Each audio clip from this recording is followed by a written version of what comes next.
வணக்கம். இப்போ செய்ய போகிறது சவுத் இண்டியன் ஸ்பெஷலில் ஒரு மினி மீல்ஸ் தாலி. இந்த மினி மீல்ஸ் தாலியில் ஃபஸ்ட்டு செய்ய போகிறது எல்லாருக்கும் ரொம்ப பிடிச்ச சாம்பார் சாதம். அது செய்கிறதுக்கு ஒரு அரை கப் அரிசி எடுத்திருக்கேன், அரை கப் பருப்பு எடுத்திருக்கேன். ரெண்டையும் தண்ணியில் கழுவி ஊற வச்சுக்கணும். இப்போ காய்கறிகளை கட் பண்ணி வச்சுருக்கேன். ஒரு பெரிய நெல்லிக்காய் அளவு புளியை ஊற வச்சு கரைச்சி வச்சுருக்கேன். இப்போ 2 டீஸ்பூன் சாம்பார் பவுடர், அரை டீஸ்பூன் மல்லி பவுடர், அரை டீஸ்பூன் மிளகாய்த்தூள் எடுத்திருக்கேன். இப்போ ப்ரெஷர் குக்கர் சூடான உடனே ஒரு 2 டீஸ்பூன் எண்ணெய் சேர்த்துக்கிறேன். எண்ணெய் நல்லெண்ணெய் சேர்த்துக்கிட்டா சாம்பார் சாதத்துக்கு நல்லாயிருக்கும். இப்போ அடுத்து வெங்காயம் சேர்த்து நல்லா தாளிச்சிக்கிறேன். வெங்காயம் ஒரு 4-5 சின்ன வெங்காயம் எடுத்துக்கலாம். ஒரு தக்காளி பழம் எடுத்திருக்கேன், அதை சேர்த்து நல்லா வதக்கி விட்டுக்கிறேன். கட் பண்ணி வச்சுருக்க கேரட்டை அடுத்து சேர்த்துக்கலாம். நல்லா ஒரு கேரட் எடுத்து தோலெல்லாம் சீவி தண்ணியில் கழுவி கட் பண்ணி அந்த கேரட்டை சேர்த்துக்கணும். கேரட்டை ரவுண்டாக கட் பண்ணிக்கோங்க. சாம்பார் சாதத்தில் பார்க்கும்போது நல்லாயிருக்கும். அடுத்து வாஷ் பண்ணி எடுத்து வச்சுருக்க அந்த துவரம்பருப்பை சேர்த்துக்கிறேன். துவரம்பருப்பை சேர்த்து நல்லா வதக்கி விட்டு இப்போ தண்ணி ஒரு 4 கப் சேர்த்துக்கிறேன். அரை கப் அரிசி எடுத்திருக்கோம், அரை கப் பருப்பு எடுத்திருக்கோம். ரெண்டுக்கும் சேர்த்து 1 கப் ஆகுது. அதுக்கு 4 கப் தண்ணி சேர்த்துக்கலாம். நல்லா கொலன்னு வரும். அப்போ தான் சாம்பார் சாதம். தண்ணி நல்லா கொதிக்கட்டும். இப்போ மிளகாய்த்தூள், சாம்பார் பொடி, மல்லித்தூளை சேர்த்துக்கிறேன். சேர்த்து கலக்கி விட்டு தேவையான அளவு உப்பு சேர்த்துக்கணும். உப்பு சேர்த்து நல்லா கலக்கி விட்டு அடுத்து கரைச்சி வச்சுருக்க புளிக்கரைசலை சேர்த்துக்கணும். ஒரு பெரிய நெல்லிக்காய் அளவு புளியை தண்ணியில் ஊற வச்சு கரைச்சி ரெடியாக எடுத்து வச்சுருக்கேன். புளிக்கரைசலை சேர்த்துட்டு அடுத்து அரிசியை சேர்த்துக்கிறேன். அரிசி ஒரு 20 நிமிஷம் ஊற வச்சுக்கணும். ஊற வச்ச அரிசியை இப்போ சேர்த்து கலக்கி விட்டு அடுத்து ஒரு உருளைக்கிழங்கு, கொஞ்சோண்டு பச்சை பட்டாணியை சேர்த்துக்கிறேன். உருளைக்கிழங்கு நல்லா தோல் சீவி கட் பண்ணி வச்சுக்கணும். கடைசியாக குக்கரை மூடுறதுக்கு முன்னாடி கட் பண்ணி வச்சுருக்க முருங்கைக்காவை சேர்த்துக்கிறேன். முருங்கைக்காவை சேர்த்துட்டு நல்லா கலக்கி விட்டு ஒரு தாட்டி அடுத்து ப்ரெஷர் குக்கரை மூடிடலாம். மூடிட்டு ஒரு 3 விசில் வர வரைக்கும் வேக வைக்கணும். 3 விசில் வந்த உடனே ஸ்டவ் ஆஃப் பண்ணி வச்சுடுங்க. அதுக்கு பின்னாடி குக்கரை ஓப்பன் பண்ணி பார்க்கலாம். நல்லா ப்ரெஷர் இறங்கின வாட்டி ப்ரெஷர் இறங்கின உடனே ஓப்பன் பண்ணி பார்க்குறேன். சாதம் நல்லா வெந்துடுச்சு. பருப்பும் சாதமும் நல்லா கலந்து சாம்பார் சாதம் ரெடி ஆயிடுச்சு. இந்த சாம்பார் சாதத்துக்கு கடைசியாக தாளிக்கணும். சாம்பார் சாதம் தாளிக்கிறதுக்கு இப்போ ஒரு சின்ன கரண்டி வச்சுருக்கேன். அந்த கரண்டி சூடான உடனே அதில் 1 டேபிள் ஸ்பூன் எண்ணெய் சேர்த்து கடுகு, கடலைப்பருப்பு சேர்த்து தாளிச்சிக்கிறேன். கடுகு புரிஞ்ச உடனே அடுத்து கருவேப்பிலையை சேர்த்து நல்லா தாளித்து கொண்டு சாதத்தோட கலக்கி விட்டோம்னா சாம்பார் சாதம் ரெடி ஆகிடும். பெருங்காயத்தூள் கூட கொஞ்சோண்டு சேர்த்துக்கலாம். சாம்பார் சாதம் ரெடி ஆகிடுச்சு. இப்போ மாங்காய் சீசன் வந்துடுச்சு. மாங்காய் சாதம் செய்யலாம். மாங்காய் சாதம் செய்கிறதுக்கு துருவன மாங்காய் ஒரு 1.5 கப் எடுத்திருக்கேன். 1 டேபிள் ஸ்பூன் கடலைப்பருப்பு, அரை டேபிள் ஸ்பூன் உளுத்தம்பருப்பு, கொஞ்சோண்டு கருவேப்பிலை, 2 வரமிளகாய் எடுத்திருக்கேன். நல்லா உதிரியாக வடித்து 1 கப் சாதம் வச்சுருக்கேன். நல்ல அகலமான ஒரு பேன் வச்சுருக்கேன். அது சூடான உடனே ஒரு 2 டேபிள் ஸ்பூன் எண்ணெய் சேர்த்துக்கிறேன். எண்ணெய் சூடான உடனே கடுகு ஒரு அரை டீஸ்பூன், அப்புறம் கடலைப்பருப்பு, உளுத்தம்பருப்பை சேர்த்து நல்லா தாளிச்சிட்டு அடுத்து கருவேப்பிலை, வரமிளகாவை சேர்த்து நல்லா வறுத்துக்கிறேன். வறுத்துட்டு துருவின மாங்காவை சேர்த்துக்கலாம். ஒரு பாதி மாங்காய், பெரிய மாங்காவாக இருந்தால் ஒரு பாதி மாங்காவை துருவி எடுத்துக்கலாம். 2 நிமிஷம் அப்படியே மாங்காவை வதக்கி விட்டுட்டு அடுத்து மஞ்சத்தூள் ஒரு 1/4 டீஸ்பூனுக்கும் கம்மியாக சேர்த்துக்கோங்க. மஞ்சத்தூள் சேர்த்துக்கலைனாலும் இந்த மாங்காய் ரைஸோட கலர் அப்படியே நேச்சுரலாக இருக்கும். இப்போ மஞ்சத்தூள் சேர்த்து நல்லா வதக்கி விட்டுட்டு அடுத்து எலுமிச்சம்பழச்சாறு ஒரு 2 ட்ராப்ஸ் விட்டுக்கிறேன். 2 ட்ராப்ஸ் விட்டு நல்லா வதக்கி விட்டுட்டு அடுத்து தேவையான அளவு உப்பு சேர்த்துக்கலாம். உப்பு சேர்த்து வதக்கி விட்டுட்டு பெருங்காயத்தூள் ஒரு துளி அளவு சேர்த்து நல்லா வதக்கி விடணும். அடுத்து சாதத்தை நல்லா உதிரியாக வடித்து எடுத்துக்கணும். சாதம் வந்து நல்லா ஆறின வாட்டி அதில் 1 டீஸ்பூன் அளவு நல்லெண்ணெய் சேர்த்து பெரட்டி வச்சுருந்தா நல்லா உதிரி உதிரியாக வந்துடும். சாதம் சேர்த்து நல்லா அந்த மாங்காய் மசாலாவோட பெரட்டி வைங்க. ஒரு 5 நிமிஷம் நல்லா வதக்கி விடுங்க. அப்போ வந்து சாதத்தோட நல்லா அந்த மாங்காய் வந்து சேர்ந்துடும். சேர்ந்துட்டு அடுத்து வந்து தேவையான அளவு உப்பு கரெக்டாக இருக்கான்னு பார்த்துட்டு உப்பு சேர்த்துக்கலாம். இப்போ மாங்காய் சாதம் ரெடி ஆகிடுச்சு. உப்பு கொஞ்சம் தேவைப்படும், நான் சேர்த்துக்கிறேன். சேர்த்துட்டு இந்த மாங்காய் சாதத்துக்கு நிலக்கடலையை வறுத்தோ இல்லை வந்து முந்திரியை வறுத்தோ கூட சேர்த்தா வந்து நல்லாயிருக்கும். குழந்தைங்களும் விரும்பி சாப்பிடுவாங்க. மாங்காய் சாதம் ரெடி ஆகிடுச்சு. அடுத்து தயிர் சாதம் எப்படி செய்யலான்னு பார்க்கலாம். இது தயிர் சாதம் ரொம்ப ரொம்ப ஈஸியாக தயாரிக்கிற தயிர் சாதத்தை எப்படி டேஸ்ட்டாக தயாரிக்கலாம் அப்படிங்கிறத பார்க்கலாம். அது செய்கிறதுக்கு வந்து 1 கப் சாதம் வடித்து வச்சுருக்கேன். அதை நல்லா வந்து மசிச்சுக்கிறேன். 2லேருந்து 3 கப் வரைக்கும் நல்லா கெட்டி தயிராக எடுத்துக்கணும். அடுத்து வந்து கேரட்டு, வெள்ளரிக்காய், அப்புறம் மாங்காவை துருவி வச்சுருக்கேன். எல்லாம் சேர்த்து 1 கப் அளவுக்கு எடுத்துக்கலாம். இப்போ சாதம் நல்லா மசிச்சு வச்சாச்சு. இப்போ தயிரை சேர்த்துக்கிறேன். சாதம் வந்து தயிர் சாதத்துக்கு வேக வைக்கும்போது மற்ற சாதத்தை விட நல்லா வந்து வேக வச்சு எடுத்துக்கணும். அப்போ தான் மசிக்கிறதுக்கு ரொம்ப ஈஸியாக இருக்கும். சூடாக இருக்கும்போதே மசிச்சுக்கணும். இப்போ வந்து துருவி வச்சுருக்க வெள்ளரிக்காய், கேரட்டு, அப்புறம் வந்து மாங்காவை நல்லா சேர்த்துக்கிறேன். மாங்காய் கம்மியாக சேர்த்துக்கோங்க. வெள்ளரிக்காய் கொஞ்சம் அதிகமாக சேர்த்துக்கிட்டா டேஸ்ட் வந்து சூப்பராக வரும். இப்போ தாளிக்கிறதுக்கு வந்து ஒரு சின்ன கரண்டி வச்சுருக்கேன். 1 டேபிள் ஸ்பூன் எண்ணெயில் வந்து கடுகும் கடலைப்பருப்பும் தாளிச்சிட்டு அடுத்து துருவி வச்சுருக்க இஞ்சியை சேர்த்துக்கிறேன்.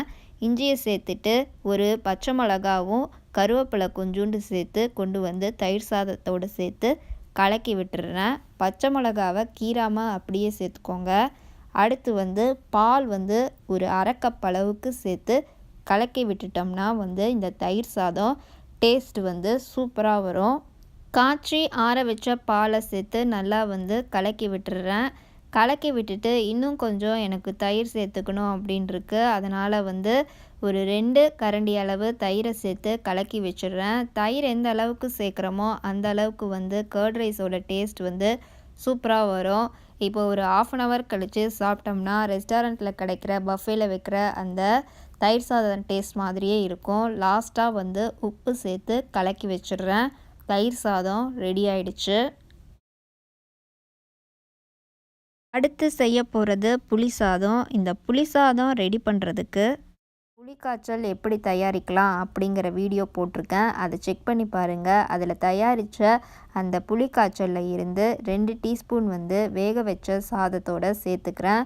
சாதம் வந்து 1 கப் அளவுக்கு இருக்கும் வேக வச்சு.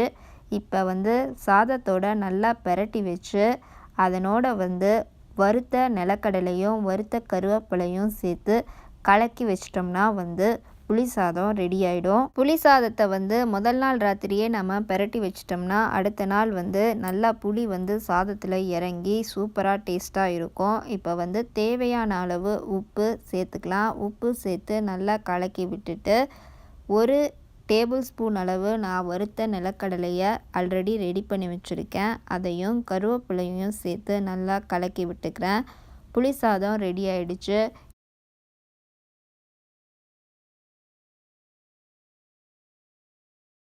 வெரைட்டி ரைஸ் எல்லாம் ரெடி ஆகிடுச்சு. இந்த வெரைட்டி ரைஸ் கூட தொட்டு சாப்பிட்றதுக்கு இப்போ செய்ய போகிறது ஒரு ஆனியன் போண்டா. இந்த போண்டா செய்கிறதுக்கு 2 கப் கடலை மாவு எடுத்திருக்கேன். அதை நல்லா சலிச்சு எடுத்துக்கணும். 1 டேபிள் ஸ்பூன் அரிசி மாவு எடுத்துக்கிறேன்.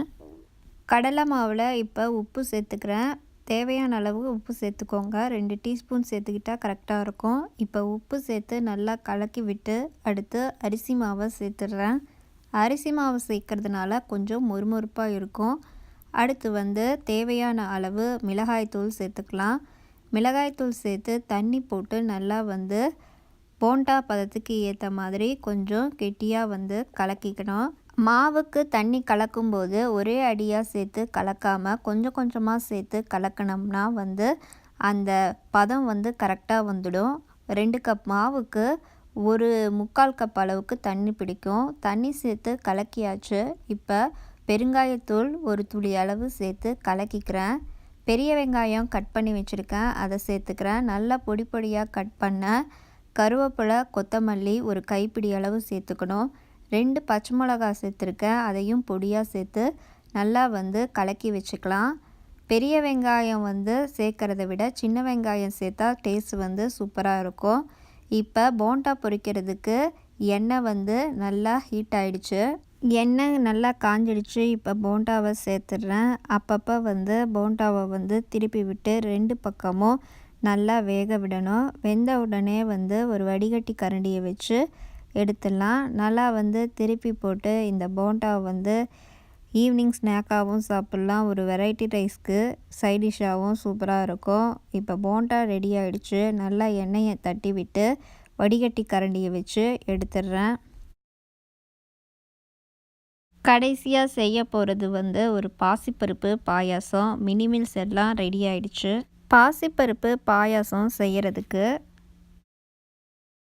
1/2 கப் பாசிப்பருப்பு எடுத்திருக்கேன். 1 கப் அளவுக்கு வெல்லம் எடுத்துக்கணும். 10 முந்திரி, அப்புறம் ஒரு 2 டேபிள் ஸ்பூன் காய்ந்த திராட்சை எடுத்திருக்கேன். இப்போ ஒரு கடாய் வச்சு பாசிப்பருப்பை நல்லா ஒரு 2-3 நிமிஷத்துக்கு வறுத்துக்கணும். அடுப்பை மீடியம் ஃப்ளேமில் வச்சுக்கோங்க. பாசிப்பருப்போட அந்த பச்சை வாடையெல்லாம் போகிற வரைக்கும் நல்லா வறுத்துட்டு மீடியம் ஃப்ளேமில் அந்த லைட்டாக கோல்டன் ப்ரௌன் கலர் சேஞ்ச் ஆகிற டைமில் எடுத்துடணும். எடுத்துட்டு நல்லா அந்த பாசிப்பருப்பை கழுவி வச்சுக்கணும். பாசிப்பருப்பு நல்லா வறுத்தாச்சு. இப்போ தண்ணியில் கழுவிட்டு பாசிப்பருப்பை ஒரு 30 நிமிஷம் ஊற வச்சுக்கிறேன். இப்போ அடுப்பில் ஒரு பாத்திரம் வச்சு அதில் ஒரு 2 கப் அளவுக்கு தண்ணி சேர்த்துருக்கேன். தண்ணி கொதித்த உடனே பாசிப்பருப்பை சேர்த்து நல்லா கலக்கி விடணும். பாசிப்பருப்பு நல்லா வெந்துடணும். பாசிப்பருப்பு வேகிறதுக்கு ஒரு 20 நிமிஷத்துக்கு மேலே ஆகும். நல்லா கையில் நசுக்கிற அளவுக்கு பாசிப்பருப்பு நல்லா வெந்துடணும். அப்போ தான் பாயசத்தில் நல்லா பாசிப்பருப்போட ஃப்ளேவர் ஃபுல்லும் இறங்கும். இப்போ பாசிப்பருப்பு வெந்துட்டுருக்கு. நல்லா வெந்த உடனே வெல்லத்தை சேர்த்துக்கலாம். வெல்லத்துக்கு பதிலாக சர்க்கரை கூட சேர்த்துக்கலாம். இந்த பாசிப்பருப்பு பாயாசம் கர்நாடகாவில் இருக்க பல கோயில்களில் பிரசாதமாக வழங்குவாங்க. டேஸ்ட் சூப்பராக இருக்கும். இப்போ பாசிப்பருப்பில் வெல்லத்தை கலக்கி நல்லா வேகட்டும். ஏலக்காய் 2 பொடி பண்ணி வச்சுருக்கேன், அதை சேர்த்துக்கிறேன். சேர்த்துட்டு நல்லா கலக்கி விடுறேன். அந்த கரண்டியிலேயே பாசிப்பருப்பை நல்லா மசிச்சு விடுங்க. அப்போ தண்ணியோட அந்த பாசிப்பருப்பு நல்லா கலந்துடும். இப்போ உப்பு ஒரு துளி அளவு சேர்த்துக்கிறேன். பிரசாதத்துக்கு செஞ்சிங்கன்னா உப்பு சேர்த்துக்காதீங்க. இல்லைன்னா ஸ்வீட் நீங்கள் சாப்பிட்றதுக்கு மட்டும்தான் அப்படின்னா உப்பு சேர்த்துக்கலாம். அப்போ ஸ்வீட்னஸ் கொஞ்சம் அதிகமாக தெரியும். இப்போ தாளிக்கிறதுக்கு ஒரு டேபிள் ஸ்பூன் நெய்யில் முந்திரியை போட்டு நல்லா வறுத்துட்டு அடுத்து திராட்சை சேர்த்து நல்லா வறுத்துக்கிறேன். அந்த பக்கம் பாசிப்பருப்பு நல்லா வெந்துட்டுருக்கு.